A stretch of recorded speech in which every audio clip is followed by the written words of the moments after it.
ಓಂ ಶಾಂತಿ. ಮುರಳಿಯ ದಿನಾಂಕ 10/6/2022. मीठे बच्चे, सदा इसी नशे में रहो कि ज्ञान सागर बाप की ज्ञान वर्षा हमारे ऊपर हो रही है, जिससे हम पावन बन अपने बड़े घर में जाएंगे. ಮಧುರ ಮಕ್ಕಳೇ, ಸದಾ ನಶೆಯಲ್ಲಿ ಇರಿ. ಜ್ಞಾನಸಾಗರ ತಂದೆ ನಮ್ಮ ಮೇಲೆ ಜ್ಞಾನದ ಮಳೆ ಸುರಿಸ್ತಾ ಇದ್ದಾರೆ. ಜ್ಞಾನಸಾಗರ ತಂದೆಯಿಂದ ಜ್ಞಾನದ ಮಳೆ ನಮ್ಮ ಮೇಲೆ ಸುರಿತಾ ಇದೆ. ಅದರಿಂದ ನಾವು ಪಾವನ ಆಗಿ ನಮ್ಮ ದೊಡ್ಡ ಮನೆಗೆ ಹೋಗೋರಿದ್ದೇವೆ. प्रश्न: तुम बच्चों का निश्चय किस आधार से और भी पक्का होता जाएगा? ಮಕ್ಕಳಲ್ಲಿ ಇರುವ ನಿಶ್ಚಯ ಯಾವ ಆಧಾರದಿಂದ ಇನ್ನಿಷ್ಟು ಪಕ್ಕಾ ಆಗ್ತಾ ಹೋಗ್ತದೆ? उत्तर: दुनिया में जितने हंगामे बढ़ेंगे, तुम्हारे दैवी झाड़ की वृद्धि होगी, उतना पुरानी दुनिया से दिल हटती जाएगी और तुम्हारा निश्चय पक्का होता जाएगा. विहंग मार्ग की सर्विस होती जाएगी. धारणा पर अटेंशन देते जाएंगे तो बुद्धि का हौसला बढ़ता जाएगा. ಅಪಾರ ಖುಷಿ में रहेंगे. ಜಗತ್ತಿನಲ್ಲಿ ಗಲಾಟೆಗಳು ಎಷ್ಟು ಜಾಸ್ತಿ ಆಗ್ತವೆ, ಅಷ್ಟೇ ನಿಮ್ಮ ದೈವಿ ವೃಕ್ಷದ ವೃದ್ಧಿ ಆಗುವುದು. ನಿಮ್ಮ ಬುದ್ಧಿ ಹಳೆ ಪ್ರಪಂಚದಿಂದ ದೂರ ಆಗುವುದು. ನಿಮ್ಮಲ್ಲಿ ನಿಶ್ಚಯ ಪಕ್ಕಾ ಆಗುವುದು. ವಿಹಂಗ ಮಾರ್ಗದ ಸೇವೆ ಆಗ ಪ್ರಾರಂಭ ಆಗುವುದು. ನೀವೆಲ್ಲರೂ ಧಾರಣೆಯ ಬಗ್ಗೆ ವಿಶೇಷ ಅಟೆನ್ಷನ್ನು ಅಥವಾ ಗಮನವನ್ನು ಕೊಡುವಿರಿ. ಆಗ ನಿಮ್ಮ ಬುದ್ಧಿಯ ಶಕ್ತಿ ಹೆಚ್ಚಾಗ್ತಾ ಹೋಗುವುದು ಮತ್ತು ನೀವು ಅಪಾರ ಖುಷಿಯಲ್ಲಿ ಇರುವಿರಿ. ओम शांति. बच्चों को रोज कहने की दरकार नहीं है कि शिव बाबा को याद करो. बच्चे जानते हैं हम शिव बाबा की संतान हैं. ज्ञान सागर के ज्ञान की वर्षा बाबा इन द्वारा करते हैं, इस द्वारा ही पढ़ाते हैं. ಶಿವ ಬಾಬಾ ಇವರ ಮೂಲಕನೇ ನಮಗೆ ಓದಿಸ್ತಾರೆ. ಜ್ಞಾನಸಾಗರ ತಂದೆ ಜ್ಞಾನದ ಮಳೆಯನ್ನು ಬ್ರಹ್ಮರವರ ಮೂಲಕನೇ ಮಕ್ಕಳ ಮೇಲೆ ಸುರಿಸ್ತಾರೆ. बच्चों की बुद्धि में है ज्ञान सागर हमारे ऊपर ज्ञान वर्षा कर रहे. जो आकर ब्राह्मण बनते हैं उन पर ही मैं ज्ञान की वर्षा करता हूँ, बच्चों के सन्मुख होता हूँ. ಜ್ಞಾನಸಾಗರ ತಂದೆಯ ಜ್ಞಾನದ ಮಳೆ ನಮ್ಮ ಮೇಲೆ ಸುರಿತಾ ಇದೆ. ಯಾರು ತಂದೆಯ ಮಕ್ಕಳಾಗಿದ್ದಾರೆ, ಸಂಗಮ ಯುಗದ ಬ್ರಾಹ್ಮಣ ಆಗಿದ್ದಾರೆ, ಅವರ ಮೇಲೆ ಮಾತ್ರ ನಾನು ಜ್ಞಾನದ ಮಳೆ ಸುರಿಸ್ತೇನೆ. ಈಗ ನಾನು ಮಕ್ಕಳ ಸನ್ಮುಖದಲ್ಲಿ ಇದ್ದೇನೆ. ಮಕ್ಕಳು ಸಹ ನೀವು सन्मुख बैठे हो. बाबा घड़ी घड़ी सन्मुख होने का नशा चढ़ाते. ನೀವು ತಂದೆಯ ಸನ್ಮುಖದಲ್ಲಿ ಕುಳಿತಿದ್ದೀರಿ. ಹೀಗೆ ಬಾಬಾ ಪುನಃ ಪುನಃ ಮಕ್ಕಳಿಗೆ ಸನ್ಮುಖದಲ್ಲಿ ಇರುವ ನಶೆಯನ್ನು ಏರಿಸ್ತಾರೆ. ಮಾಯಾ ಫಿರ್ ನಶಾ उतार देती है, किसका पूरा उतारती किसका कम. हम आए हैं सागर के पास रिफ्रेश होने, अर्थात मुरली की पॉइंट्स धारण कर ಡೈರೆಕ್ಷನ್ ಲೇನೆ. ಬಾಬಾ ಹೇಳ್ತಾರೆ, ಸನ್ಮುಖದಲ್ಲಿ ಇದ್ದಾಗ ನಶೆ ಏರಿರ್ತದೆ, ಹೊರಗೆ ಹೋದಾಗ ನಶೆ ಕಡಿಮೆ ಆಗ್ತದೆ. ಮಾಯೆ ಕೆಲವರ ನಶೆಯನ್ನು ಪೂರ್ಣವಾಗಿ ಇಳಿಸಿಬಿಡ್ತದೆ, ಕೆಲವರದು ಕಡಿಮೆ ಇಳಿಸ್ತದೆ. ಮಧುಬನಕ್ಕೆ ನಾವು ಹೋಗಿರ್ತೇವೆ ಜ್ಞಾನಸಾಗರನ ಹತ್ತಿರ ರಿಫ್ರೆಶ್ ಆಗಲಿಕ್ಕೆ, ಹೊಸ ಹೊಸ ಪಾಯಿಂಟ್ಸ್ಗಳನ್ನು ಧಾರಣೆ ಮಾಡಿಕೊಳ್ಳಿಕ್ಕೆ. इस ज्ञान सागर की वर्षा एक ही बार होती है. बाप आते ही है पतितों को पावन बनाने. महिमा भी ऐसे गाते हैं, पतित पावन आओ. ಜ್ಞಾನ ಸಾಗರನ ಜ್ಞಾನದ ಮಳೆ ಸಂಗಮ ಯುಗದಲ್ಲಿ ಮಾತ್ರ ಆಗ್ತದೆ.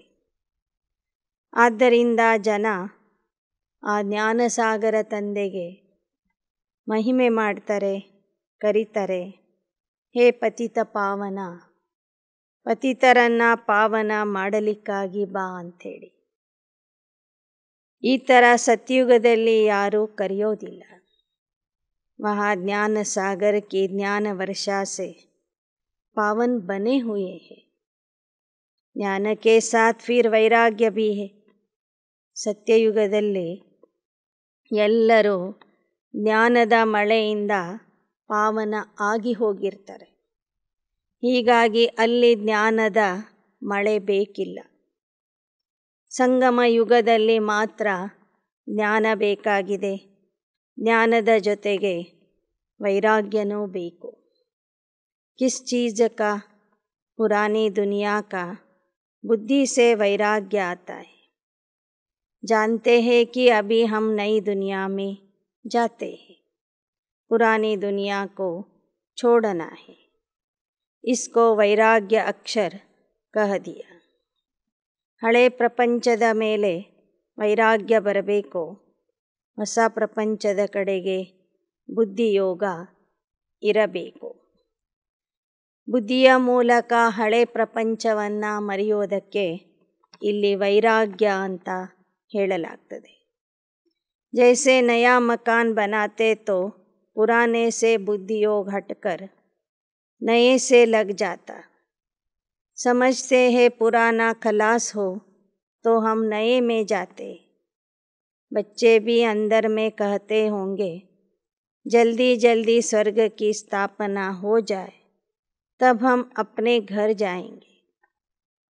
पहले पहले हम साजन के साथ घर जाएंगे. ಹೇಗೆ ಹೊಸ ಮನೆ ಕಟ್ತಾ ಇದ್ದರೆ ಹಳೆ ಮನೆಯಿಂದ ಬುದ್ಧಿಯೋಗ ದೂರ ಆಗ್ತದೆ, ಹೊಸ ಮನೆಯ ಕಡೆಗೆ ಆಗಾಗ ಬುದ್ಧಿ ಹೋಗ್ತಾ ಇರ್ತದೆ. ಹಾಗೆ ನಮಗೂ ತಿಳಿದಿದೆ, ಈ ಪ್ರಪಂಚ ಈಗ ಖತಮ್ ಆಗಲಿದೆ. ಹಳೆ ಪ್ರಪಂಚ ಹೋಗಲಿದೆ, ಹೊಸ ಪ್ರಪಂಚ ಬರಲಿದೆ. ಅದಕ್ಕೂ ಮೊದಲು ನಾವು ನಮ್ಮ ಪ್ರಿಯತಮನ ಜೊತೆಗೆ ಮನೆಗೆ ಹೋಗಬೇಕಾಗಿದೆ. ಯಾ ಪಿಯರ್ ಘರ್ ಹೇ ಯಾ ಛೋಟಾ, वह बड़े बाबा का घर बड़ा घर है. ಸಂಗಮ ಯುಗ ತವರು ಮನೆಯಾಗಿದೆ. ಈ ಬ್ರಹ್ಮ ಬಾಬಾರವರ ಚಿಕ್ಕದಾದಂಥ ಮನೆ ಇದು. ಪರಮಧಾಮ ದೊಡ್ಡ ತಂದೆಯ ದೊಡ್ಡ ಮನೆ ಅದು. ಆ ಮನೆಗೆ ಗೋಡೆಗಳು ಇಲ್ಲ, ಕಂಬಗಳು ಇಲ್ಲ, ಛಾವಣಿ ಇಲ್ಲ. ಅಂಥ ಒಂದು ವಿಶಾಲವಾದ ಮನೆ ನಮ್ಮ ತಂದೆಯ ಮನೆ ಆಗಿದೆ. वह सभी आत्माओं का घर है. यह भी समझते हो कि यह ज्ञान सब नहीं लेंगे, घर तो सब जाएंगे जरूर. ನಿಮಗೆ ತಿಳಿದಿದೆ ಈಗ ಈ ಜ್ಞಾನ ಎಲ್ಲರೂ ಕೇಳೋದಿಲ್ಲ, ಆದರೆ ಮನೆಗೆ ಮಾತ್ರ ಎಲ್ಲರೂ ಹೋಗ್ತಾರೆ. श्रीमत पर स्वर्ग के लायक बन रहे, इसलिए बाप कहते मुझे याद करो तो विकर्म विनाश हो जाए, दूसरा चक्र को फिराओ. ಈಗ ನಾವು ಶ್ರೀಮತದಿಂದ ಸ್ವರ್ಗದ ಲಾಯಕ ಆಗ್ತಾ ಇದ್ದೀವಿ. ಅದಕ್ಕೆ ಬಾಬಾ ಹೇಳ್ತಾರೆ, ನನ್ನನ್ನು ನೆನಪು ಮಾಡಿರಿ, ಆಗ ವಿಕರ್ಮಗಳು ನಾಶ ಆಗ್ತವೆ. ಎರಡನೇದು, ಸೃಷ್ಟಿಯ ಚಕ್ರವನ್ನು ಬುದ್ಧಿಯ ಮೂಲಕ ತಿರುಗಿಸ್ತಾ ಇರಿ. ಇನ್ಕಿ ಆಯು ಕಿತ್ನಿ ಹೈ, ಕೌನ್ ಕಬ್ ಆತೆ ಹೈ, ಯಹ ಸಾರಾ ಬಾಪ್ ಬೈಟ್ ಸಮझाते हैं. ಈ ಚಕ್ರದ ಅವಧಿ ಎಷ್ಟು, ಚಕ್ರದಲ್ಲಿ ಯಾರು ಯಾವ ಸಮಯದಲ್ಲಿ ಬರ್ತಾರೆ, ಇದರ ಬಗ್ಗೆ ಬಾಬಾ ಎಲ್ಲ ವಿಚಾರಗಳನ್ನು ನಮಗೆ ತಿಳಿಸಿಕೊಡ್ತಾರೆ. यह जो कहते हैं मनुष्य 84 लाख जन्म लेते, तो क्या सभी लेते हैं? अभी तुम जानते हो 84 जन्म होते हैं, तो उनका भी हिसाब है. सब 84 जन्म नहीं लेंगे. ಬಾಬಾ ನಮಗೆ ತಿಳಿಸಿಕೊಟ್ರು, ಆದಿಯಿಂದ ಬರೋರು 84 ಜನ್ಮಗಳಲ್ಲಿ ಬರ್ತಾರೆ. ಮಧ್ಯ ಮಧ್ಯದಿಂದ ಬರುವಂಥವರು 84 ಜನ್ಮಗಳಲ್ಲಿ ಬರೋದಿಲ್ಲ. ಪಿಛಾಡಿ ಮೇ ಕಿಸ್ಕೆ 1-2 ಜನ್ಮ ಭೀ ಹೋತೆ, ಕೊನೆಗೆ ಬರೋರು 1-2 ಜನ್ಮಗಳಲ್ಲಿ ಬರ್ತಾರೆ. ಪಹಲೆ ಜೋ ಆಯೆಂಗೆ ವಹ 84 ಜನ್ಮ ಲೇಂಗೆ. ಚಕ್ರದ ಆದಿಯಿಂದ ಯಾರು ಬರ್ತಾರೆ ಅವರು ಸಂಪೂರ್ಣ 84 ಜನ್ಮಗಳನ್ನು ತೆಗೆದುಕೊಳ್ತಾರೆ. ಜೈಸೆ ಮಿಸಾಲ್ ಯಹ ಲಕ್ಷ್ಮೀ ನಾರಾಯಣ है, इन्हों के मंदिरों में जाते हैं परंतु कुछ भी पता नहीं है, कहेंगे भगवान भगवती का दर्शन करने जाते हैं. ಲಕ್ಷ್ಮೀನಾರಾಯಣರು ಭಾರತದಲ್ಲಿ ಇದ್ದರು, ಅವರ ಮಂದಿರಗಳನ್ನು ಸಹ ಭಾರತದಲ್ಲಿ ಕಟ್ಟಿದ್ದಾರೆ. ಆ ಮಂದಿರಗಳಿಗೆ ಭಕ್ತರು ಹೋಗ್ತಾರೆ, ಆದರೆ ಅವರ ಚರಿತ್ರೆ ಗೊತ್ತಿಲ್ಲ. ಹೇಳ್ತಾರೆ ಭಗವಾನ್ ಭಗವತಿಯ ದರ್ಶನ ಮಾಡಲಿಕ್ಕೆ ಹೋಗ್ತಿದ್ದೀವಿ ಅಂತ. जिसकी पूजा करते हैं उनके ऑक्यूपेशन को जानते नहीं, तो वह पूजा क्या काम की. ಯಾರನ್ನ ಭಕ್ತರು ಪೂಜಿಸ್ತಾ ಇದ್ದಾರೆ ಅವರ ಒಂದು ಚರಿತ್ರೆಯ ಬಗ್ಗೆ, ಅವರ ನಾಮ ರೂಪ ದೇಶ ಕಾಲ ಕರ್ತವ್ಯದ ಬಗ್ಗೆನೇ ಗೊತ್ತಿಲ್ಲ ಅಂದರೆ ಅವರು ಮಾಡುವ ಪೂಜೆ ಯಾವುದಕ್ಕೆ ಬರ್ತದೆ. ಇಸ್ಲಿಯೇ ಇನ್ಕೋ ಕಹಾ ಜಾತಾ ಅಂಧಶ್ರದ್ಧಾ. ಒಬ್ಬರ ಬಗ್ಗೆ ತಿಳ್ಕೊಳ್ಳದೇನೆ ಅವರನ್ನು ಪೂಜಿಸುವುದು ಅಂದರೆ ಅಂಧಶ್ರದ್ಧೆ ಆಗಿದೆ. ಜಪ ತಪ तीर्थ करते समझते हैं इनसे भगवान को पाने का रास्ता मिलता है, परंतु इनसे कोई को भगवान मिल नहीं सकता. समझो यहाँ भी कोई आते हैं, जगत अम्बा के मंदिरों में आते हैं दर्शन करने. बाबा समझेंगे इनकी बुद्धि में कुछ बैठा नहीं.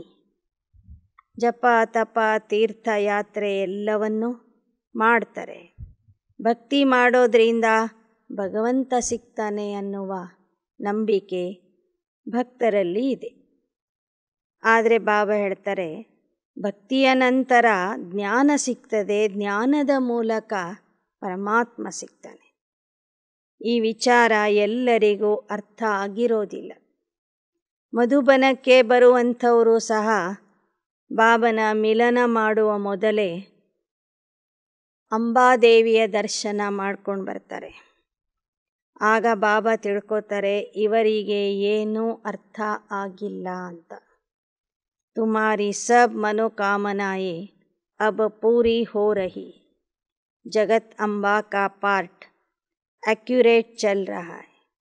ವಾಸ್ತವಿಕವಾಗಿ ಅಂಬಾಜಿ ದೇವಸ್ಥಾನದಲ್ಲಿ ಇರುವಂತಹ ಆ ಜಗದಂಬೆ ಮಧುಬನದಲ್ಲಿ ಪ್ರತ್ಯಕ್ಷವಾಗಿ ಪಾತ್ರ ಮಾಡ್ತಾ ಇದ್ದಾಳೆ.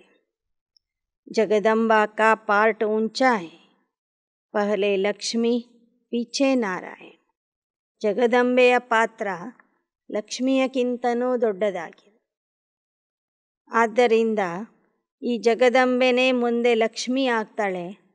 ಲಕ್ಷ್ಮಿಯ ಹೆಸರು ಮೊದಲು ಬರ್ತದೆ, ನಾರಾಯಣನ ಹೆಸರು ನಂತರ ಬರ್ತದೆ. ಯಾಕೆಂದರೆ ಸಂಗಮ ಯುಗದಲ್ಲಿ ಜಗದಂಬೆಯ ಪಾತ್ರ ಉನ್ನತ ಆಗಿರ್ತದೆ. ಅದಕ್ಕೆ ಲಕ್ಷ್ಮಿಗೆ ಮೊದಲನೇ ಸ್ಥಾನ ಕೊಡಲಾಗ್ತದೆ. ತುಮ್ಹಾರಾ ಯಹ ಅಂತಿಮ್ ಜನಮ್ ಹೈ. ಅವಳೇ ಮುಂದೆ ಲಕ್ಷ್ಮಿ ಆಗುವುದರಿಂದ ನಾರಾಯಣನಕ್ಕಿಂತ ಮೊದಲು ಲಕ್ಷ್ಮಿಯ ಹೆಸರನ್ನು ಹೇಳ್ತಾರೆ. ಈಗ ನಿಮ್ಮದು ಕೊನೆಯ ಜನ್ಮ ಆಗಿದೆ. ಹಿಸಾಬ್ ಕಿತಾಬ್ ಯಹಾ ಸೆ ಚುಕ್ತೂ ಹೋತಾ ಹೈ. कर्म का भोग भोग कर छूटना है और बाप की याद में रहना है. देहधारी को याद किया तो टाइम ವೇಸ್ಟ್ हो जाएगा. ಇಲ್ಲಿಯೇ ಲೆಕ್ಕಾಚಾರ ತೀರಿಸಬೇಕು. ಕರ್ಮಭೋಗದ ಮೂಲಕ ಮತ್ತು ತಂದೆಯ ನೆನಪಿನ ಮೂಲಕ ಕರ್ಮದ ಲೆಕ್ಕಾಚಾರವನ್ನು ತೀರಿಸಬೇಕು. ಒಂದು ವೇಳೆ ದೇಹಧಾರಿಗಳನ್ನು ನೆನಪು ಮಾಡಿದರೆ ಸಮಯ ವೇಸ್ಟ್ ಆಗುವುದು. ಐಸಾ ಹೋ ನಹೀ ಸಕ್ತಾ कि कोई निरंतर याद करे.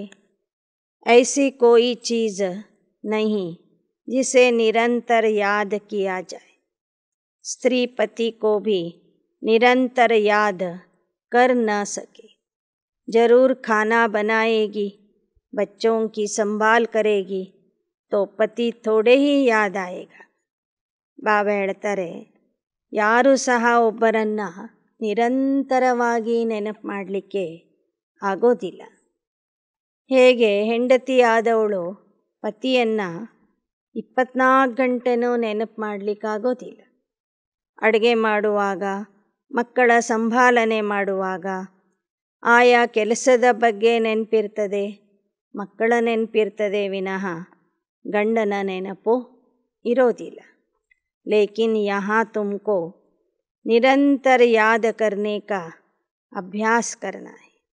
ಆದರೆ ಇಲ್ಲಿ ಮಾತ್ರ ಹೇಗಾದರೂ ಮಾಡಿ ನೀವು ಆ ತಂದೆಯನ್ನು ನಿರಂತರ ನೆನಪು ಮಾಡುವ ಅಭ್ಯಾಸ ಮಾಡಬೇಕು. ತಾಕಿ ಪಿಛಾಡಿ ಮೇ ಐಸಿ ಅವಸ್ಥಾ ಹೋ कि एक की याद रहे. बड़ा भारी इम्तिहान है. 8 रत्नों की भी महिमा है. ಯಾಕೆ ನಿರಂತರ ಅಭ್ಯಾಸ ಮಾಡಬೇಕು ಅಂದರೆ ಕೊನೆ ಸಮಯದಲ್ಲಿ ದೇಹ ಬಿಡುವಾಗ ಒಬ್ಬನ ನೆನಪು ಇರಬೇಕು. ಅದೇ ನಮ್ಮ ದೊಡ್ಡ ಪರೀಕ್ಷೆಯಾಗಿದೆ. ಈ ಪರೀಕ್ಷೆಯಲ್ಲಿ ಪಾಸಾಗೋರು 8 ರತ್ನಗಳು ಮಾತ್ರ, 8 ಜನ ಮಾತ್ರ. ಉನ್ಕಿ ಬಹುತ್ ಮಹಿಮಾ ಹೈ. ಕಿಸ್ಕೋ ಗ್ರಹಚಾರಿ बैठती तो 8 रत्नों की अंगूठी पहनते. पिछाड़ी के समय एक बाप की ही याद रहे, बुद्धि की लाइन एकदम क्लियर हो और किसकी भी याद न आए, तब माला का दाना बन सकेंगे. ಒಬ್ಬರಿಗೆ ಗ್ರಹಚಾರ ಬಂದರೆ ನವರತ್ನಗಳ ಉಂಗುರ ಹಾಕ್ಕೊಡ್ತಾರೆ. ಆ ನವರತ್ನಗಳು ಅಂದರೆ 8 ಜನ ನಂಬರ್ 1 ಪುರುಷಾರ್ಥಿಗಳು. 9ನೇಯವರು ಶಿವಬಾಬಾ. ಅವರ ಸ್ಮರಣಾರ್ಥವಾಗಿ ಭಕ್ತರು ನವರತ್ನಗಳ ಉಂಗುರವನ್ನು ಧರಿಸ್ಕೊಳ್ತಾರೆ.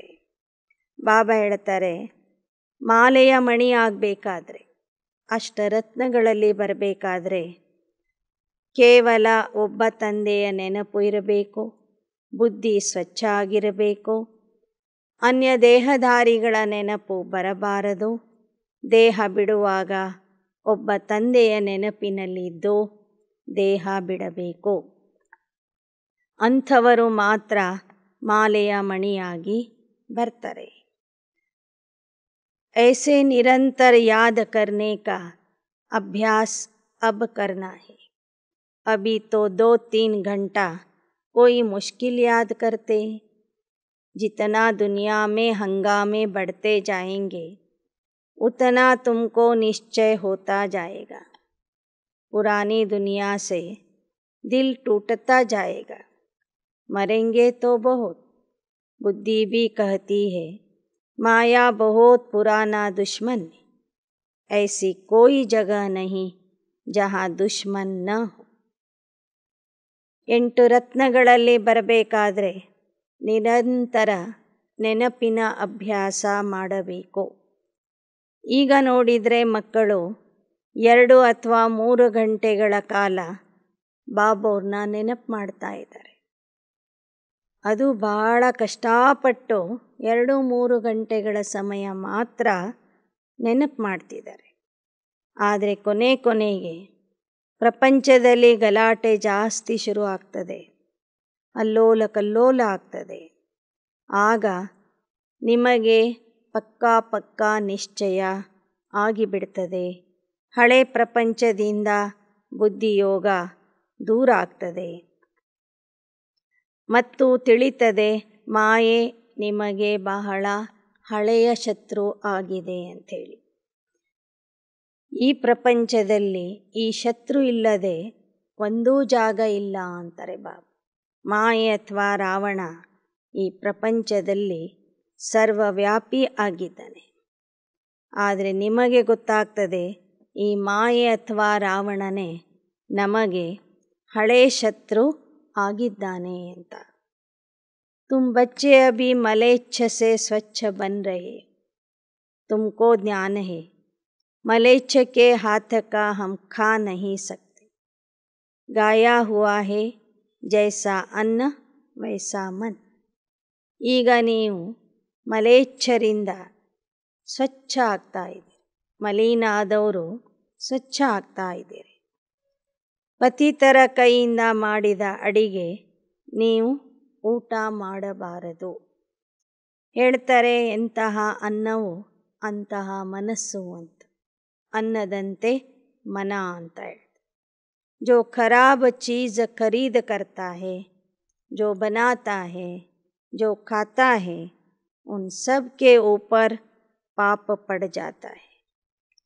ಕೆಟ್ಟ ವಸ್ತುಗಳನ್ನು, ನಿಷಿದ್ಧ ವಸ್ತುಗಳನ್ನು ಯಾರು ಖರೀದಿ ಮಾಡ್ತಾರೆ, ಅದನ್ನು ತಂದು ಯಾರು ಅಡುಗೆ ಮಾಡ್ತಾರೆ, ಯಾರು ಬಡಿಸ್ತಾರೆ, ಯಾರು ಅದನ್ನು ಊಟ ಮಾಡ್ತಾರೆ, ಎಲ್ಲರ ಮೇಲೇನೂ ಪಾಪ ಬರ್ತದೆ. बाप तो सब बातें अच्छी रीति समझाते. तुम बच्चे यहाँ से रिफ्रेश होकर जाते हो. यहाँ से तुम अपने लौकिक घर में जाते हो तो अवस्था में फ़र्क पड़ जाता है, क्योंकि संग ऐसा हो जाता है. ಮಧುಬನಕ್ಕೆ ಬಂದು ನೀವು ರಿಫ್ರೆಶ್ ಆಗ್ತೀರಿ. ನಿಮ್ಮ ಲೌಕಿಕ ಮನೆಗೆ ಹೋದಾಗ ನಿಮ್ಮ ಅವಸ್ಥೆಯಲ್ಲಿ ವ್ಯತ್ಯಾಸ ಕಾಣಿಸ್ತದೆ. ಯಾಕೆ ಅಂದರೆ ಅಲ್ಲಿಯ ಸಂಗನೇ ಬೇರೆ ಇರ್ತದೆ. यहाँ बैठे भी कोई का बुद्धियोग बाहर चला जाता है, इसलिए पूरी धारणा नहीं कर सकते. ಇಲ್ಲಿ ಬಂದಾಗಲೂ ಸಹ ಕೆಲವರ ಬುದ್ಧಿಯೋಗ ಹೊರಗೆ ಹೋಗ್ತಿರ್ತದೆ. ಸಂಪೂರ್ಣ ಧಾರಣೆ ಅಂಥ ಮಕ್ಕಳು ಮಾಡೋದಿಲ್ಲ. ತುಮ್ ಜಾನ್ತೆ ಹೋ हम बाप से श्रीमत लेकर अपना राज्य भाग्य ले रहे हैं. कितनी ಖುಷಿ होनी चाहिए. ವಾಸ್ತವಿಕವಾಗಿ ಸದಾ ನಿಮಗೆ ನೆನಪಿರಬೇಕು, ನಾವು ನಮ್ಮ ತಂದೆಯಿಂದ ಶ್ರೀಮತದ ಆಧಾರದಿಂದ ನಮ್ಮ ರಾಜ್ಯ ಭಾಗ್ಯವನ್ನು ಪುನಃ ಪಡ್ಕೊಳ್ತಾ ಇದ್ದೇವೆ. ಈ ವಿಚಾರದಿಂದ ಎಷ್ಟು ಖುಷಿ ಆಗಬೇಕು. ಮಕ್ಕಳು ನೀವು ಎಷ್ಟು ಖುಷಿಯಲ್ಲಿ ಇರಬೇಕು. गायन भी है अतीन्द्रिय सुख गोपी वल्लभ के बच्चों से पूछो. जितना जास्ती अवस्था बनेगी और वृद्धि को पाएंगे तो खुशी का पारा भी चढ़ता रहेगा. ಗಾಯನ ಇದೆ, ಅತೀಂದ್ರಿಯ ಸುಖ ಕೇಳೋದಾದರೆ ಗೋಪಿ ವಲ್ಲಭನ ಗೋಪ ಗೋಪಿಯರಿಗೆ ಕೇಳಿರಿ ಅಂತ. ಎಷ್ಟೆಷ್ಟು ನಿಮ್ಮ ಅವಸ್ಥೆ ಉನ್ನತ ಮಟ್ಟಕ್ಕೆ ಹೋಗ್ತದೆ, ಅಷ್ಟೇ ಖುಷಿಯ ನಶೆನೂ ಏರ್ತಾ ಹೋಗ್ತದೆ, ನಿಶ್ಚಯನೂ ಪಕ್ಕಾ ಆಗ್ತದೆ. ಆಗ ಈ ಬ್ರಾಹ್ಮಣ ಪರಿವಾರದ ಸಂಖ್ಯೆನೂ ವೃದ್ಧಿ ಆಗ್ತದೆ. धारणा पर अटेंशन देते जाएंगे तो तुम्हारी बुद्धि का हौसला बढ़ता जाएगा. आगे चलकर तुम्हारी विहंग मार्ग की सर्विस होती जाएगी. ಎಷ್ಟೆಷ್ಟು ಧಾರಣೆಯ ಬಗ್ಗೆ ಗಮನ ಕೊಡ್ತೀರಿ ಅಷ್ಟೇ ಬುದ್ಧಿಯ ಶಕ್ತಿ ಜಾಸ್ತಿ ಆಗ್ತಾ ಹೋಗ್ತದೆ. ಮುಂದೆ ವಿಹಂಗ ಮಾರ್ಗದ ಸೇವೆ ನಡೆಯಲಿದೆ, ನವೀನತೆಯ ಸೇವೆ ನಡೆಯಲಿದೆ. युक्ति निकालनी होती जिससे कोई को अच्छी रीति तीर लगे. मुख्य है ही बाप का परिचय देना. तुम एक ही पॉइंट उठाओ कि सर्वव्यापी की बात से भक्ति भी चल न सके. ಸೇವೆಗಾಗಿ ಉಪಾಯಗಳನ್ನು ಹುಡುಕ್ರಿ. ಸೇವೆಯಲ್ಲಿ ಮುಖ್ಯ ಆಗಿದೆ ತಂದೆಯ ಪರಿಚಯ ಕೊಡುವುದು. ತಂದೆಯ ಪರಿಚಯ ಕೊಡುವುದಕ್ಕಾಗಿ ಹೊಸ ಹೊಸ ಪಾಯಿಂಟ್ಸ್ಗಳನ್ನು ಹುಡುಕ್ರಿ.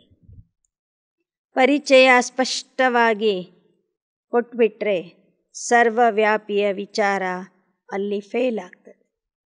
ಪರಮಾತ್ಮ ಸರ್ವವ್ಯಾಪಿ ಆಗಿದ್ದರೆ ಭಕ್ತಿಯ ಅವಶ್ಯಕತೆಯೂ ಇರಲಿಲ್ಲ ಅಂತ ಹೇಳ್ರಿ.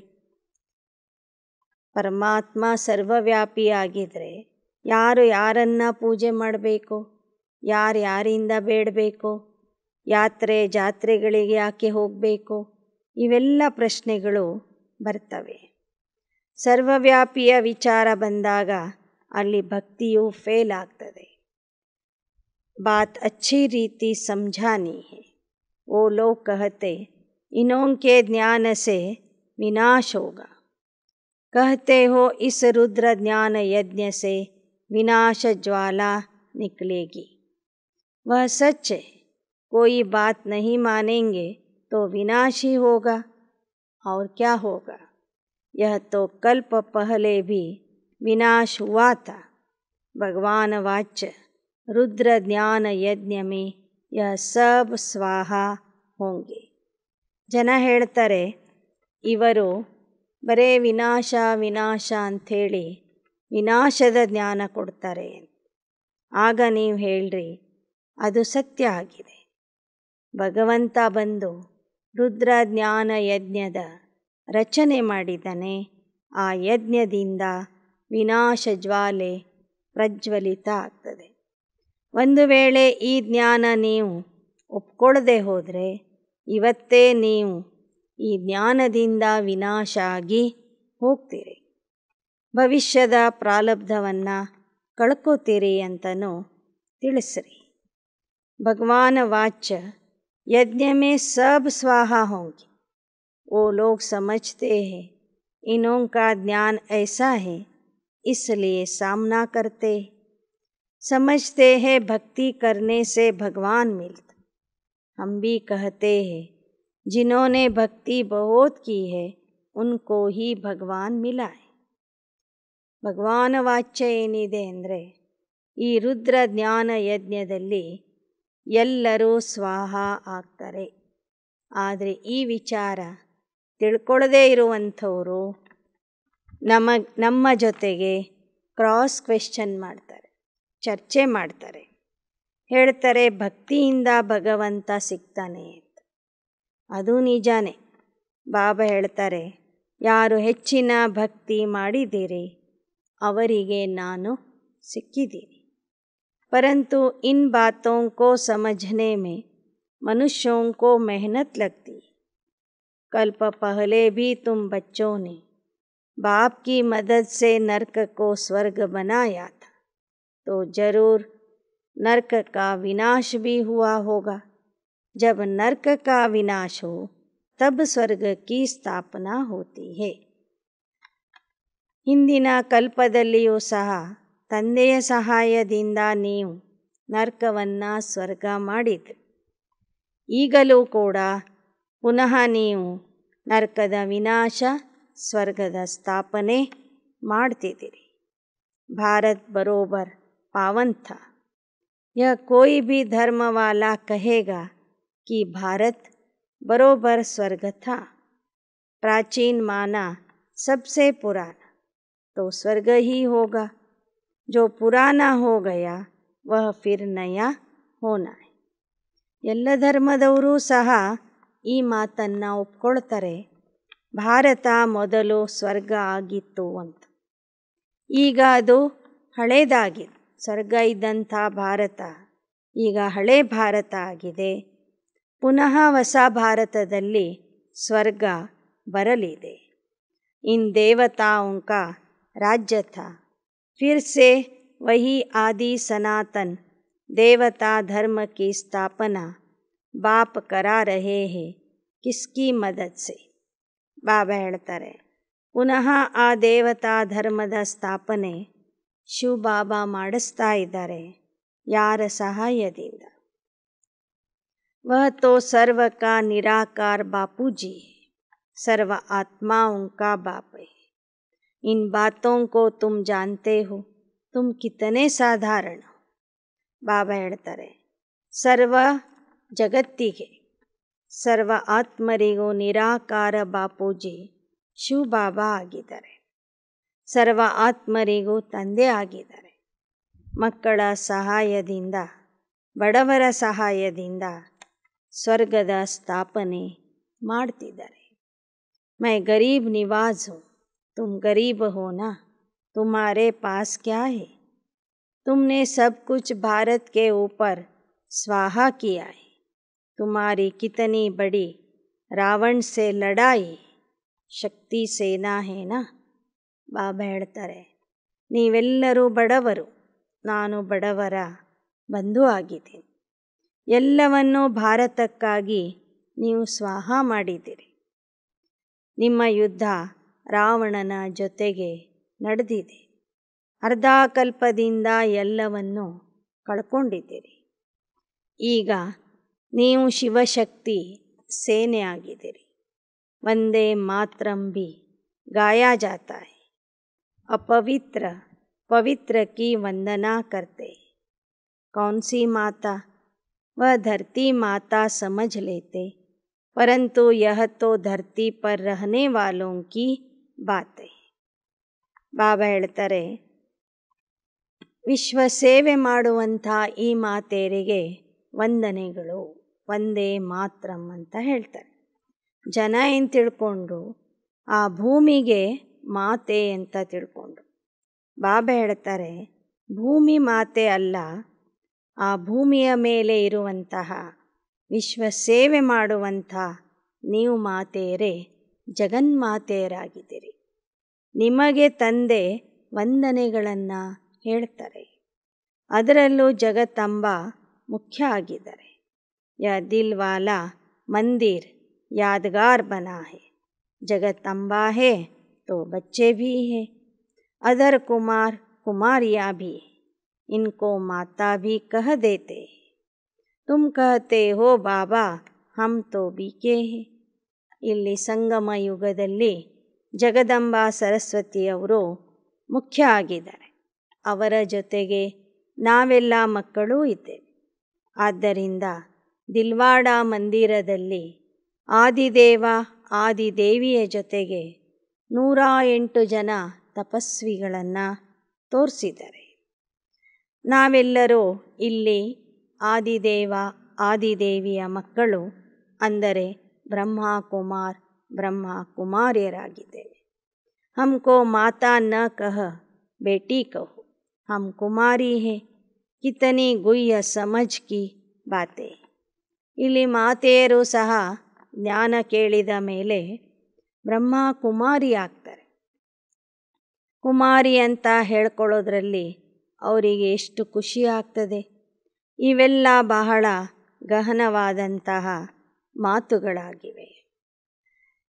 बाप की इस शरीर में प्रवेशता है, उन द्वारा आत्माओं से बात कर रहे, आकर अलौकिक दिव्य कर्तव्य करते, पतितों को पावन बनाने के लिए पढ़ाते, तो पूरी याद रहनी चाहिए। पतित पावन सबसे ऊंचा, फिर बाप टीचर भी है। पहले अक्षर ही आना चाहिए पतित पावन। उनको याद करते हैं, हे गॉड ಫಾದರ್. ಬಾಬಾ ಹೇಳ್ತಾರೆ, ಪರಮಾತ್ಮ ಇವರ ಮೂಲಕ ಅಲೌಕಿಕ ದಿವ್ಯ ಕರ್ತವ್ಯ ಮಾಡ್ತಾರೆ, ಮಕ್ಕಳನ್ನು ಓದಿಸ್ತಾರೆ, ಮಕ್ಕಳಿಗೆ ಪತಿತರಿಂದ ಪಾವನ ಮಾಡ್ತಾರೆ. ಆದ್ದರಿಂದ ಅವನಿಗೆ ಪತಿತ ಪಾವನ ಅಂತ ಹೇಳಲಾಗ್ತದೆ. ಜೊತೆಗೆ ಅವನು ಶಿಕ್ಷಕನೂ ಆಗಿದ್ದಾನೆ. बाप कहते, तुम बच्चों को सहज ज्ञान और योग सिखला रहा हूँ. इसमें कोई पुस्तक की बात नहीं है. अब तो बाप तुमको लायक बनने की शिक्षा दे रहे. नित्य नई ಪಾಯಿಂಟ್ಸ್ मिलती है. ಬಾಬಾ ಹೇಳ್ತಾರೆ, ನಾನು ಸಂಗಮ ಯುಗದಲ್ಲಿ ಬಂದು ನಿಮಗೆ ಸಹಜ ಜ್ಞಾನ ಯೋಗ ಕಲಿಸ್ತೇನೆ. ಇಲ್ಲಿ ಯಾವ ಪುಸ್ತಕಗಳ ಅವಶ್ಯಕತೆ ಇಲ್ಲ. ನಾನು ನನ್ನಲ್ಲಿ ಇರುವ ಜ್ಞಾನ ನಿಮಗೆ ಹೇಳಿ ನಿಮ್ಮನ್ನು ಸ್ವರ್ಗದ ಲಾಯಕ ಮಾಡ್ತಿದ್ದೀನಿ. ಅದಕ್ಕಾಗಿ ಪ್ರತಿನಿತ್ಯ ಹೊಸ ಹೊಸ ಪಾಯಿಂಟ್ಸ್ಗಳನ್ನು ಹೇಳ್ತಾ ಇರ್ತೀನಿ. और गीताएं ग्रंथ आदि जो बनाते हैं उनमें कोई एडिशन व कट कुट नहीं करते, वही सुनाते. यहाँ एडिशन किया जाता है, कट कुट भी किया जाता है. ಭಕ್ತಿ ಮಾರ್ಗದ ಭಗವದ್ಗೀತೆ ಆಗಲಿ, ಗ್ರಂಥಗಳಾಗಲಿ, ಪುರಾಣಗಳಾಗಲಿ, ಅದರಲ್ಲಿ ಯಾವುದನ್ನು ಸೇರಿಸೋದಿಲ್ಲ, ಯಾವುದನ್ನು ತೆಗೆಯೋದಿಲ್ಲ. ತಲೆ ತಲಾಂತರದಿಂದ ಅವೇ ಗ್ರಂಥಗಳನ್ನು ಎಲ್ಲರೂ ಓದ್ತಾ ಬಂದಿದ್ದಾರೆ. ಆದರೆ ಈ ಜ್ಞಾನದಲ್ಲಿ ಬಾಬಾ ಸಮಯ ಸಮಯಕ್ಕೆ ಕೆಲವು ವಿಷಯಗಳನ್ನು ಹೊಸದಾಗಿ ಸೇರಿಸ್ತಾರೆ, ಕೆಲವು ಹಳೆ ವಿಷಯಗಳಲ್ಲಿ ಕರೆಕ್ಷನ್ ಮಾಡಲಿಕ್ಕೂ ಹೇಳ್ತಾರೆ. ರೋಜ್ ನೈ ನೈ ಪಾಯಿಂಟ್ಸ್ ಮಿಲ್ತಿ, ನಾಲೆಜ್ ಬಡಿ ವಂಡರ್ಫುಲ್ है जो और कोई ಶಾಸ್ತ್ರೋं में नहीं है. ಬಾಬಾ ಹೇಳ್ತಾರೆ, ದಿನಾ ನಾನು ಹೊಸ ಹೊಸ ಪಾಯಿಂಟ್ಸ್ಗಳನ್ನು ಹೇಳ್ತಾ ಹೋಗ್ತೀನಿ.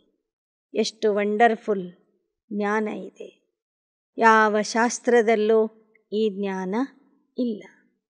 ಕಾಮ ಮಹಾಶತ್ರು, ಭಗವಾನ್ ವಾಚ್ಯ देह सहित सब को भूल जाओ, मैं तुम आत्माओं को वापिस ले जाऊंगा. मैं अकाल मूरत, कालों का काल हूँ. सब बच्चों को लेने आया हूँ, तो तुमको ಖುಷಿ ಹೋನಿ ಚಾಹಿಯೇ ನ. ಈ ಮಾತುಗಳು ಯಾವ ಶಾಸ್ತ್ರಗಳಲ್ಲಿನೂ ಇಲ್ಲ. ಕಾಮ ಮಹಾಶತ್ರು ಆಗಿದೆ. ದೇಹ ಸಹಿತವಾಗಿ ದೇಹವನ್ನು ಮರೀರಿ, ಪರಮಾತ್ಮ ಒಬ್ಬನನ್ನೇ ನೆನಪು ಮಾಡಿರಿ. ಅವನೇ ಬಂದು ಎಲ್ಲರನ್ನೂ ವಾಪಸ್ ಕರ್ಕೊಂಡು ಹೋಗ್ತಾನೆ.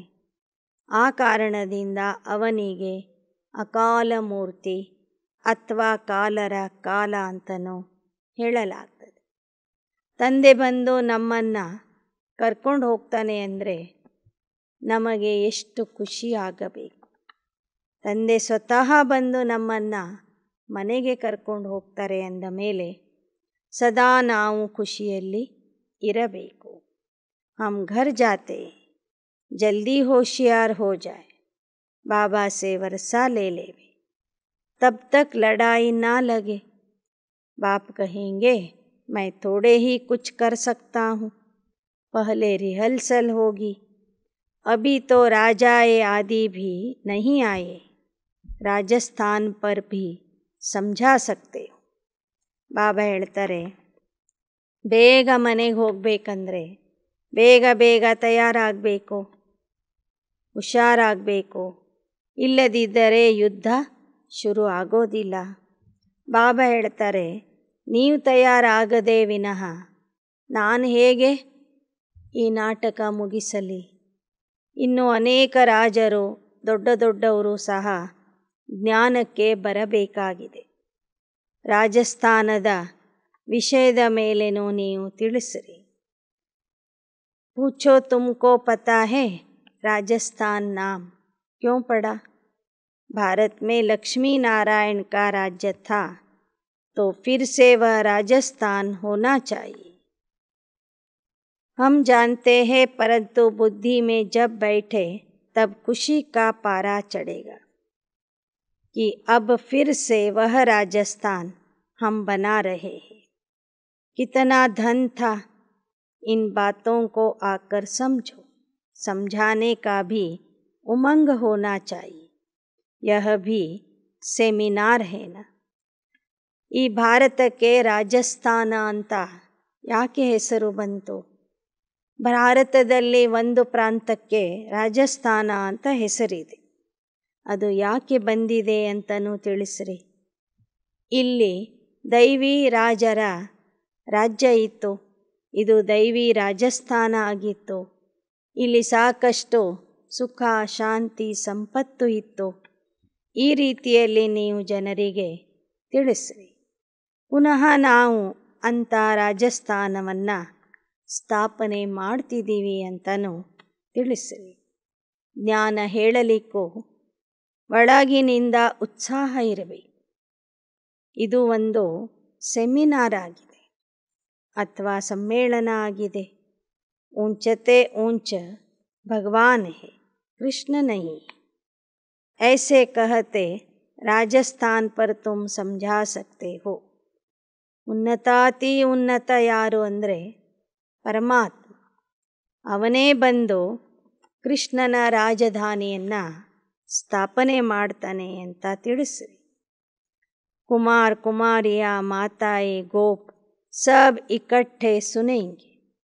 ನೀವು ಉತ್ಸಾಹದಿಂದ ಜ್ಞಾನ ಹೇಳ್ತಾ ಹೋದರೆ ಕುಮಾರ್ ಕುಮಾರಿಯರು, ಮಾತೆಯರು, ಅದರ್ ಕುಮಾರರು ಎಲ್ಲರೂ ಕುಳಿತು ನಿಮ್ಮ ಜ್ಞಾನ ಕೇಳ್ತಾರೆ. बरोबर राजस्थान था जिन्हों के मंदिर बने हुए फिर से हम बना रहे हैं. हम राजयोग सीख रहे, बाप हमको सिखा रहे हैं. तुम भी ट्राई करो. आधा कल्प के लिए फिर कभी रोना नहीं पड़ेगा. ಜನರಿಗೆ ತಿಳಿಸ್ರಿ. ಪರಮಾತ್ಮ ಬಂದು ನಮಗೆ ರಾಜಯೋಗ ಕಲಿಸ್ತಾ ಇದ್ದಾನೆ. ನೀವು ಬಂದು ಕಲೀರಿ. ಈ ರಾಜಯೋಗ ಕಲಿತರೆ ಅರ್ಧಕಲ್ಪದವರೆಗೆ ನೀವು ಅಳಬೇಕಾಗಿಲ್ಲ. ಸಂಪೂರ್ಣ ಸುಖ, ಶಾಂತಿ, ಆಯುಷ್ಯ, ಆರೋಗ್ಯದ ಭಾಗ್ಯ, ಸ್ವರ್ಗದ ಸುಖ ನಿಮಗೆ ಸಿಗುವುದು. हम राम की श्रीमत से रावण पर जीत पा रहे. अक्षर सुनेंगे तो अंदर जचेगा. जिनको तीर लगेगा वह समझने के लिए आ जाएंगे. ತಿಳಿಸಿರಿ. ರಾಮನ ಮತದಿಂದ ನಾವು ರಾವಣನ ಮೇಲೆ ಜಯ ಗಳಿಸ್ತಾ ಇದ್ದೀವಿ. ಯಾರಲ್ಲಿ ಸಂಸ್ಕಾರ ಇರ್ತದೆ ಅವರಿಗೆ ಈ ಬಾಣ ನಾಟ್ತದೆ. ಬಾಣ ನಾಟಿದವರು ಮತ್ತೆ ಮುಂದೆ ಜ್ಞಾನ ತಿಳ್ಕೊಳ್ಳಿಕ್ಕೆ ಬರ್ತಾರೆ. यह बेहद का सेमिनार रोज बाबा करते हैं. यह है आत्माओं का परमात्मा के साथ सेमिनार. ಈ ಥರ ಬಾಬಾ ಪ್ರತಿದಿನ ಮಕ್ಕಳ ಜೊತೆಗೆ ಒಂದು ಸಂಭಾಷಣೆ ಮಾಡ್ತಾರೆ. ಮಕ್ಕಳ ಜೊತೆಗೆ ಸಮ್ಮೇಳನ ಮಾಡ್ತಾರೆ, ಸಭೆ ನಡೆಸ್ತಾರೆ. ಇದು ಆತ್ಮರು ಮತ್ತು ಪರಮಾತ್ಮನ ಸಮಾವೇಶ ಆಗಿದೆ. ಅಚ್ಚ मीठे मीठे सिकीलदे बच्चों प्रति मात पिता बाप दादा का याद प्यार और गुड मॉर्निंग. रूहानी बाप की रूहानी बच्चों को नमस्ते. रूहानी बच्चों की रूहानी बाप दादा को याद प्यार, गुड मॉर्निंग और नमस्ते नमस्ते नमस्ते. धारणा के लिए मुख्य सार. कर्म भोग से छूटने के लिए एक बाप की याद में रहना है. देहधारी की याद से टाइम वेस्ट नहीं करना है। बुद्धि की लाइन बहुत ಕ್ಲಿಯರ್ ರಖನಿ. ಕರ್ಮ ಭೋಗದಿಂದ ಬಿಡಿಸ್ಕೋಬೇಕಾದರೆ ಒಬ್ಬ ತಂದೆಯ ನೆನಪಿನಲ್ಲಿ ಇರಬೇಕು. ದೇಹಧಾರಿಗಳ ನೆನಪಿನಿಂದ ಸಮಯ ವೇಸ್ಟ್ ಮಾಡಬಾರದು. ಬುದ್ಧಿಯ ಲೈನ್ ಸಂಪೂರ್ಣ ಸ್ವಚ್ಛ ಮತ್ತು ಸ್ಪಷ್ಟವಾಗಿ ಜೋಡಣೆ ಆಗಿರಬೇಕು. ಬುದ್ಧಿಯ ಲೈನ್ ಸ್ವಚ್ಛ ಇರಬೇಕು. 2. ಭೋಜನ್ ಬಹುತ್ ಶುದ್ಧ ಖಾನಾ ಹೈ. ಜೈಸಾ ಅನ್ನ ವೈಸಾ ಮನ್. इसलिए किसी भी मलेच्छ के हाथ का भोजन नहीं खाना है. बुद्धि को स्वच्छ बनाना है. ಭೋಜನ ಬಹಳ ಶುದ್ಧ ಇರಬೇಕು. ಶುದ್ಧವಾದ ಭೋಜನನೇ ಮಾಡಬೇಕು. ಅನ್ನದಂತೆ ಮನ ಎಂಬುದನ್ನು ತಿಳಿದು ಮಲಿನರ ಕೈಯಿಂದ ಪತಿತರ ಕೈಯಿಂದ ಮಾಡಿದ ಅಡಿಗೆ ಊಟ ಸ್ವೀಕರಿಸಬಾರದು. ಬುದ್ಧಿಯನ್ನು ಸ್ವಚ್ಛ ಮಾಡಿಕೊಳ್ಳಬೇಕು. वरदान. रूहानी सिंपथी द्वारा सर्व को संतुष्ट करने वाले सदा संपत्तिवान भव. ಆತ್ಮಿಕ ಸಹಾನುಭೂತಿಯ ಮೂಲಕ ಸರ್ವರನ್ನು ಸಂತುಷ್ಟ ಮಾಡುವಂತಹ ಸದಾ ಸಂಪನ್ಭರಿತ ಆತ್ಮ ಆಗಿರಿ. ಸಂಪನ್ಮೂಲ ವ್ಯಕ್ತಿ ಆಗಿರಿ. आज के विश्व में संपत्ति वाले बहुत हैं, लेकिन सबसे बड़े ते बड़ी आवश्यक संपत्ति है सिंपति. चाहे गरीब हो चाहे धनवान हो, लेकिन आज सिंपति नहीं. आपके पास सिंपति की संपत्ति है, इसलिए किसी को और भले कुछ भी नहीं दो, लेकिन सिंपति से सबको संतुष्ट कर सकते हो. आपकी सिंपथी ईश्वरीय परिवार के नाते से है. इस रूहानी सिंपथी से तन मन और धन की पूर्ति कर सकते हो. ಇಂದಿನ ವಿಶ್ವದಲ್ಲಿ ಸಂಪತ್ತು ಇರುವಂಥವರು ಬಹಳ ಜನ ಇದ್ದಾರೆ. ಆದರೆ ವರ್ತಮಾನ ಸಮಯದಲ್ಲಿ ಅವಶ್ಯಕತೆ ಇರುವ ಸಂಪತ್ತು ಅಂದರೆ ಸಹಾನುಭೂತಿ ಆಗಿದೆ. ಬಡವರೇ ಇರಲಿ ಹಣವಂತರೇ ಇರಲಿ, ಇವತ್ತು ಎಲ್ಲರಿಗೂ ಸಹಾನುಭೂತಿ ಬೇಕಾಗಿದೆ. ನೀವು ಏನೇ ಕೊಡದಿದ್ದರೂ ಅವರ ಬಗ್ಗೆ ನಿಮ್ಮಲ್ಲಿ ಶುಭ ಭಾವನೆ, ಶುಭ ಕಾಮನೆ, ಸಹಾನುಭೂತಿಯಿಂದ ನೀವು ಅವರನ್ನು ಸಂತುಷ್ಟ ಮಾಡಬಹುದು. ಏನೇ ಕೊಡದಿದ್ದರೂ ಪರವಾಗಿಲ್ಲ, ಸಹಾನುಭೂತಿಯಿಂದ ವರ್ತನೆ ಮಾಡಿದರೆ ನೀವು ಜನರನ್ನು ಸಂತುಷ್ಟ ಮಾಡಬಹುದು. आपकी सिंपथी ईश्वरीय परिवार के नाते से है. इस रूहानी सिंपथी से तन मन और धन की पूर्ति कर सकते हो. ನಿಮ್ಮ ಸಹಾನುಭೂತಿ ಸಾಧಾರಣ ಸಹಾನುಭೂತಿ ಅಲ್ಲ, ಈಶ್ವರೀಯ ಪರಿವಾರದ ಸಂಬಂಧದಿಂದ ಬಂದಿರುವ ಸಹಾನುಭೂತಿಯಾಗಿದೆ. ಈ ಆತ್ಮಿಕ ಸಹಾನುಭೂತಿಯಿಂದ ಜನರಿಗೆ ನೀವು ತನು ಮನ ಧನದ ಸಂತೃಪ್ತಿಯನ್ನು ಕೊಡಬಹುದು. ಅವರ ಮನೋಕಾಮನೆಗಳನ್ನು पूर्ण ಮಾಡಬಹುದು. श्लोगन.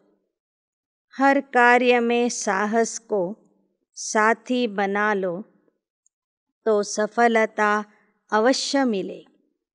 ಪ್ರತಿಯೊಂದು ಕಾರ್ಯದಲ್ಲಿ ಧೈರ್ಯ ಅಥವಾ ಸಾಹಸವನ್ನು ನಿಮ್ಮ ಸಾಥಿಯನ್ನಾಗಿ ಮಾಡಿಕೊಳ್ಳಿರಿ. ಆಗ ನಿಮಗೆ ಸಫಲತೆ ಅವಶ್ಯವಾಗಿ ಸಿಗುವುದು. ಪ್ರತಿಯೊಂದು ಕಾರ್ಯದಲ್ಲಿ ಧೈರ್ಯವನ್ನು ನಿಮ್ಮ ಜೊತೆಗೆ ಇಟ್ಟುಕೊಳ್ಳಿರಿ.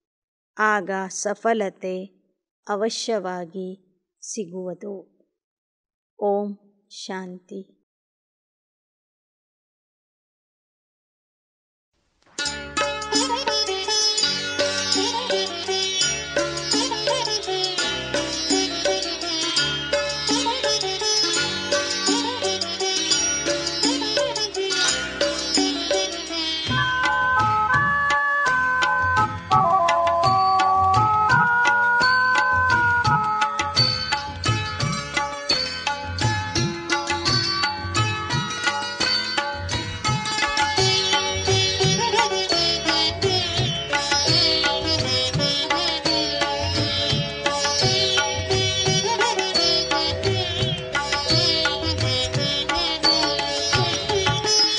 ನಿನ್ನೆಡೆಗೆ ಬರುವಾಗ ಶರೀರದ ಹೊರೆ ಏಕೆ?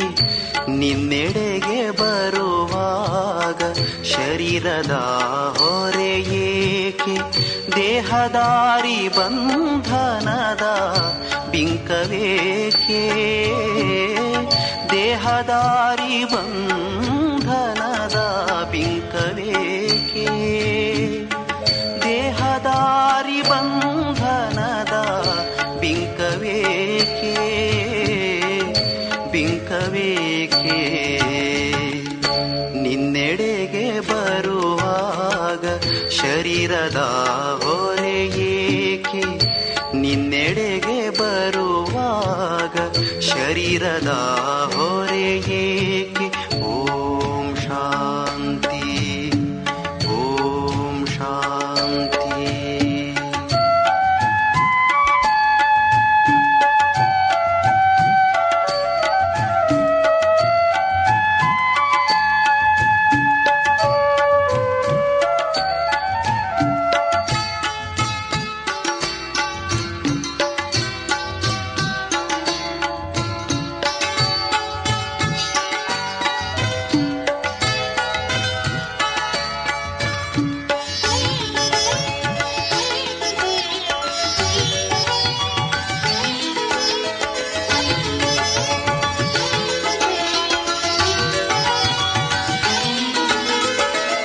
ನೀನೆ ಬಂದಿರುವಾಗ ಜೀವನದ ಚಿಂತೆ ಏಕೆ? ನೀನೆ ಬಂದಿರುವಾಗ ಜೀವನದ ಚಿಂತೆ ಏಕೆ? ನೀನೆ ಬಂದಿರುವಾಗ ಜೀವನದ ಚಿಂತೆ ಏಕೆ? ಜನ್ಮ ಜನ್ಮದ ಬಯಕೆ ಪ್ರಾಪ್ತಿಯಾಗಿಹುದು. ಜನ್ಮ ಜನ್ಮದ ಬಯಕೆ ಪ್ರಾಪ್ತಿಯಾಗಿಹುದು. ನಿನ್ನೆಡೆಗೆ ಬರುವಾಗ ಶರೀರದ ಹೊರೆ ಏಕೆ? ನಿನ್ನೆಡೆಗೆ ಬರುವಾಗ ಶರೀರದ ಹೊರೆ ಏಕೆ? ದೇಹದಾರಿ ಬಂಧನದ ಬಿಂಕವೇಕೆ? ದೇಹದಾರಿ ಬಂಧನದ ಬಿಂಕವೇಕೆ? ದೇಹದಾರಿ ಬಂಧನದ ಬಿಂಕವೇಕೆ? ಬಿಂಕವೇಕೆ?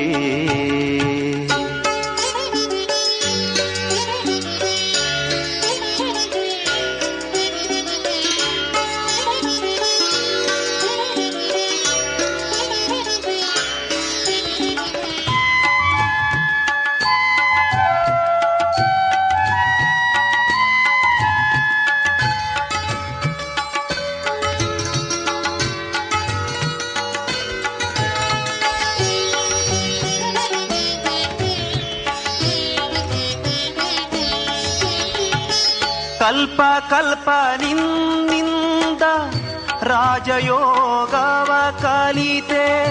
ಕಲ್ಪ ಕಲ್ಪ ನಿನ್ನಿಂದ ರಾಜಯೋಗವ ಕಲಿತೆ. ಕಲ್ಪ ಕಲ್ಪ ನಿನ್ನಿಂದ ರಾಜಯೋಗವ ಕಲಿತೆ. ಪಾವನಾತ್ಮನಾದೆ ಹೂವಿನಂತೆ.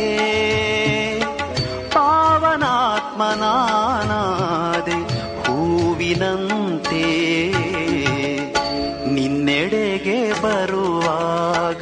ಶರೀರದ ಹೊರೆ ಏಕೆ ನಿನ್ನೆಡೆಗೆ ಬರುವಾಗ ಶರೀರದ ಹೊರೆ ಏಕೆ ದೇಹದಾರಿ ಬಂಧನದ ಬಿಂಕವೇಕೆ ದೇಹದಾರಿ ಬಂಧನದ ಬಿಂಕವೇಕೆ ದೇಹದಾರಿ ಬಂಧನದ ಬಿಂಕವೇಕೆ ಬಿಂಕವೇಕೆ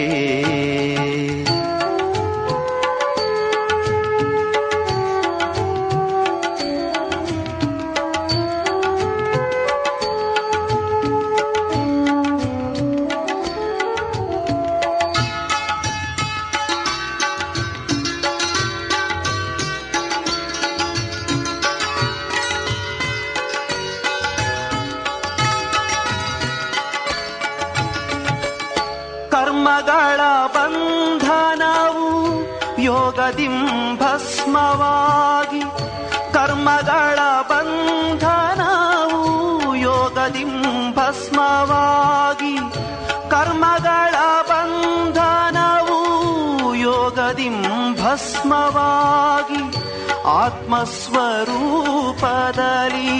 ಹಾರಿ ಬರುವೆ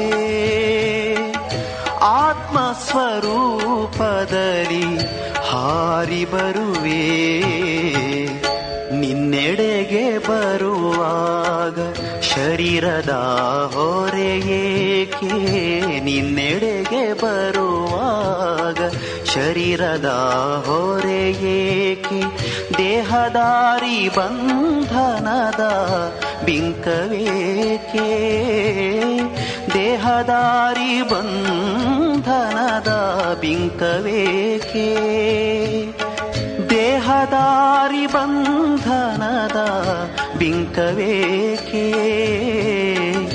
ಬಿಂಕವೇಕೆ ನಿನ್ನೆಡೆಗೆ ಬರುವಾಗ ಶರೀರದ ಹೊರೆ ಏಕೆ ನಿನ್ನೆಡೆಗೆ ಬರುವಾಗ ಶರೀರದ ಹೊರೆ ಏಕೆ ಓ